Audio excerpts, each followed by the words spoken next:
So hello students, तो आज हम देखेंगे 9th क्लास का साइंस चैप्टर का ऑब्जेक्टिव जो कि आपके एग्जाम में आया हुआ है और यही क्वेश्चन लगभग आने वाला है।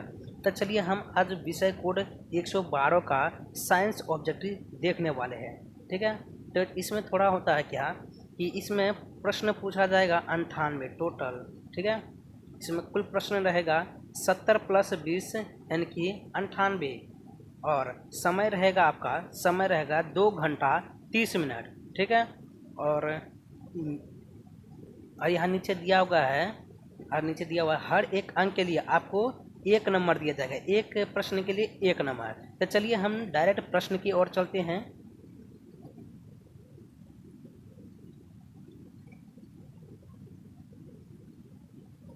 इसका पहला प्रश्न दिया हुआ है। पहला प्रश्न है कार्य का एसआई मात्रक। कार्य का एसआई मात्रक क्या होता है? जूल होता है। कार्य का एसआई मात्रक जूल। दूसरा प्रश्न है निम्नलिखित में कौन सदिश राशि है? कौन सदिश राशि है? तो इसका आंसर हो जाएगा त्वरण, यानी कि ऑप्शन नंबर बी। चलिए दूसरा देख लेते हैं। तीसरा है समय के साथ वेग परिवर्तन की दर को क्या कहते हैं? समय के साथ वेग परिवर्तन दर को क्या कहते हैं? तो त्वरण कहते हैं, यानी कि आपका ऑप्शन हो जाएगा ऑप्शन नंबर सी। चौथा प्रश्न होगा कोणीय वेग का मात्रक होता है? तो इसका राइट आंसर हो जाएगा ऑप्शन नंबर बी, यानी रीड प्रति सेकंड। ठीक है, तो अगला प्रश्न देख लेते हैं। पांचवा प्रश्न है निम्नलिखित में कौन सही है? यानी कि आपको बताना है कि इनमें से कौन सही है। तो इनमें से सही है 1 न्यूटन बराबर 1 kg मीटर पर सेकेंड स्क्वायर, यानी कि ऑप्शन नंबर बी सही है।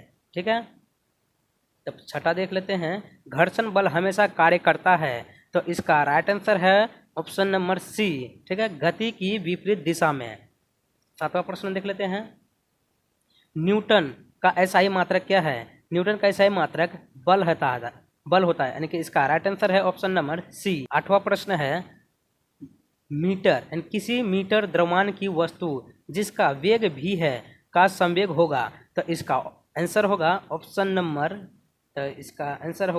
Number B, mv²।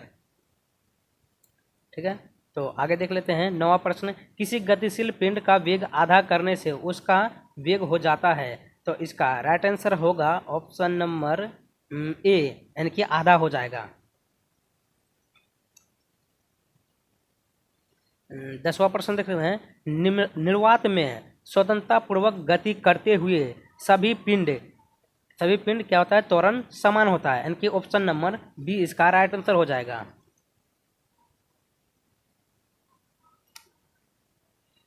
किसी वस्तु 11वां प्रश्न है किसी वस्तु के द्रव्यमान मापने के लिए प्रयुक्त युक्ति है, तो इसका आंसर हो जाएगा दंड तुला से। ठीक है, तो इस ऑप्शन नंबर बी सही है।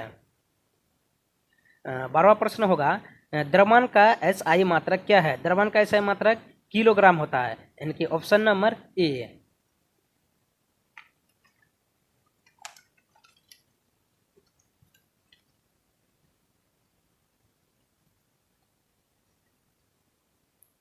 किसी वस्तु के जरूरत की माप होती है, तो इसका आंसर हो जाएगा द्रव्यमान द्वारा, यानी कि option number C E B. ठीक है, तो 14वां प्रश्न होगा भार का एसआई मात्रक होगा न्यूटन, यानी कि ऑप्शन नंबर सी सही हो जाएगा।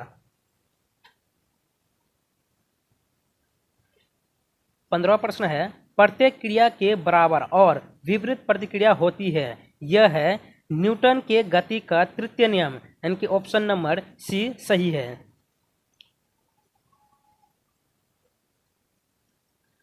16वां प्रश्न हो जाएगा दाब का एसआई मात्रा क्या है? दाब का एसआई मात्रा होगा न्यूटन प्रति मीटर स्क्वायर, यानी कि ऑप्शन नंबर डी इसका सही है। दाब बल और क्षेत्रफल में संबंध होता है, तो इसका आंसर हो जाएगा दाब बराबर बल बटे क्षेत्रफल, तो इसका ऑप्शन नंबर ए सही है। 18वां प्रश्न पृथ्वी के केंद्र पर गुरुत्वीय त्वरण तो मान होता है, तो इसका आंसर हो जाएगा 0, यानी कि ऑप्शन नंबर सी सही है। 19वां प्रश्न चंद्रमा पर पृथ्वी वस्तु का भार पृथ्वी पर उसके भार का लगभग कितना गुना होता है? तो इसका आंसर है ऑप्शन नंबर डी है 1/6 गुना। ठीक है। 20वां प्रश्न है निम्नलिखित में कौन अदिश राशि है। आपको बताना है कौन अदिश राशि है। तो चाल, चाल एक अदिश राशि है, यानी कि ऑप्शन नंबर ए सही है।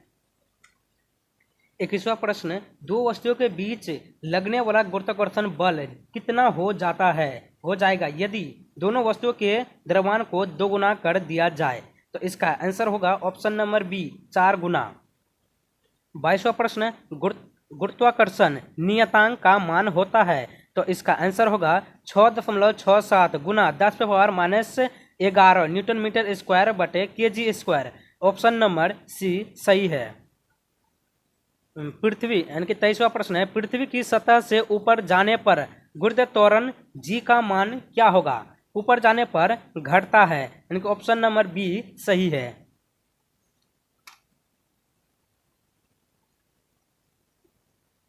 चौबीसवां प्रश्न, किसी ठोस पदार्थ का सीधे वाष्प में परिवर्तन क्या कहलाता है। तो इसका राइट आंसर है ऑप्शन नंबर डी ऊर्ध्वाधर, यानी कि ऊर्ध्वपातन कहलाता है। 25वां प्रश्न है गैस का द्रव में परिवर्तन क्या कहलाता है। तो इसका आंसर हो जाएगा संघनन, यानी कि ऑप्शन नंबर सी सही है। 26वां प्रश्न, वह ताप जिस पर ठोस द्रव में परिवर्तन होता है क्या कहलाता है। तो इसका आंसर होगा ऑप्शन नंबर ए गलनांक। 27वां प्रश्न, वह प्रक्रिया जिसमें इत्र की गंध वायु में चारों ओर फैल जाती है क्या कहलाती है। तो इसका आंसर हो जाएगा विसरण, यानी कि ऑप्शन नंबर बी सही है। निम्नलिखित में कौन वाष्पन की प्रक्रिया से उत्पन्न होती है। तो इसका आंसर हो जाएगा ठंडक, यानी कि ऑप्शन नंबर बी सही है।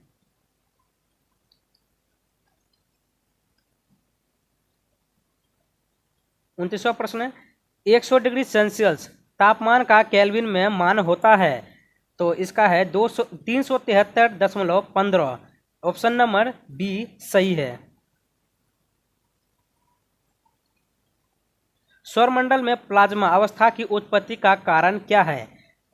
उच्च तापमान, यानी कि ऑप्शन नंबर सी सही है।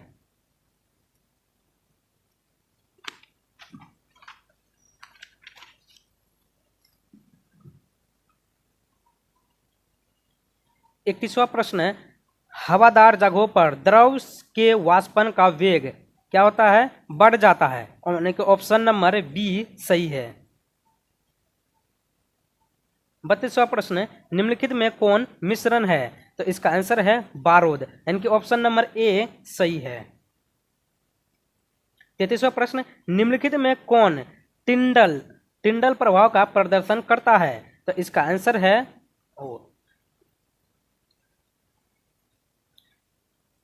आंसर है दूध, यानी कि ऑप्शन नंबर बी सही है।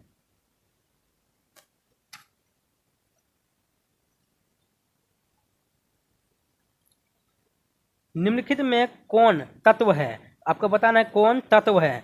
तो आयोडीन इसका आंसर, यानी कि ऑप्शन नंबर डी सही है। 35वां प्रश्न, निम्नलिखित में कौन रासायनिक परिवर्तन है। तो इसका आंसर है कोयले का जलना, यानी कि ऑप्शन नंबर डी सही है। रेत के सूक्ष्म कणों का जल में मिश्रण निम्नलिखित में किसका उदाहरण है। तो इसका आंसर है ऑप्शन नंबर सी निलंबन। निम्नलिखित में कौन यौगिक है। तो संगमरमर इसका यौगिक है, यानी कि ऑप्शन नंबर डी सही है। ऑप्शन नंबर इसका आंसर है और संगमरमर, यानी कि ऑप्शन नंबर डी सही है।